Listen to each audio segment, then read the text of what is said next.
It was just a little bit ago that the hankies dropped right here on the fourth floor of the Capitol. The legislative session coming to a close after 60 days, 337 bills getting through both chambers. What started with a gavel drop ended with the hanky drop Friday.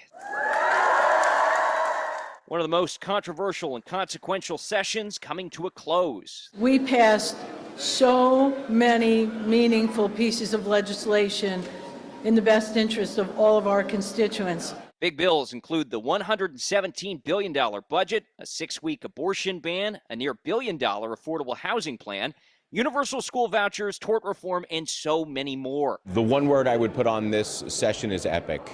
And as you stated, we came in here with the supermajority, and that's a mandate. Republicans using that power to also greenlight almost all the governor's big goals. Among them, limits on diversity, equity, and inclusion programs in higher ed, more Disney provisions, stricter enforcement of immigration law, permitless concealed carry, and easier access to the death penalty. And I think a lot of people here, as well as across the nation, want to know what's next for you, and will you fulfill your term?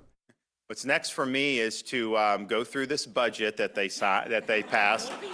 Post sine die, DeSantis continued to swat down questions that he's running for president next year, but eventually he said this. What happens in the future? Look, people will get on that relatively soon. I mean, there's just, you either got to put up or shut up on that as well. GOP colleagues told us any conservative could benefit nationally by having their name attached to this year's slate of bills. Rep. Spencer Roach, however, went further. I think it will be political malpractice if the governor does not put his hat in the ring for president. I think he's got to.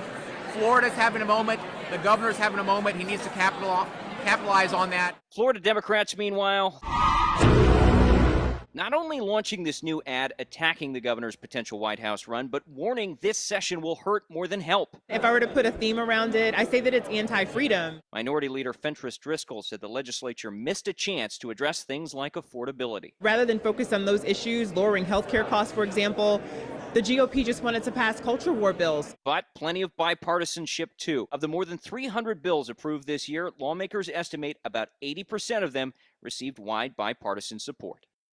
Bill signings are likely the next step, and DeSantis already getting an early start. That Disney bill getting to his desk, he signed it just a short time ago. What it does is voids a deal the company signed with a legacy board to better control the land around its Orlando parks. This bill also reaffirms that the state oversight board has authority in that district. That's the latest out here at the Capitol. I'm Forrest Saunders reporting.